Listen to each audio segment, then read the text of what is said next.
ګرانو کتونکو په دې باران کې به ووټ له سکسو روزي په تحصیل تنګي کې ضمني انتخابات دي د تحصیل میر لپاره تحصیل ناظم اعلی لپاره خو د سهار نه همدغه شانتې باران چې کوم دی نو ډېر تیز روان دی او دغه باران په وجه باندې پولینګ سټیشنو کې پولیس عمله او سټاف یو بل ته بس ګوري او باقي موټر چې کوم دی په دغه باران کې د راوتو توان نه لري نو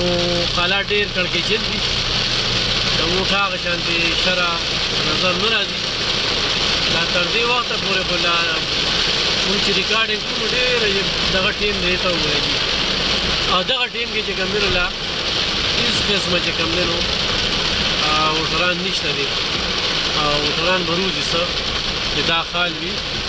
نو باران لږ ودرېده نو بیا هم دغه ټیم کې بس مرکه ده چې څه به کېږي ډېر تیز باران په وجه باندې نشته هېڅ هم نشته باران دا ووټران بلکل نشته او وروسته به ګورو چې څومره ووټه جوړه کېږي نو ډېر تیز باران روان دی الله دې خیر کړي او الله دې دا باران د رحمت په دی زحمت نه ګرځوي دعا کوئ چې باران وشي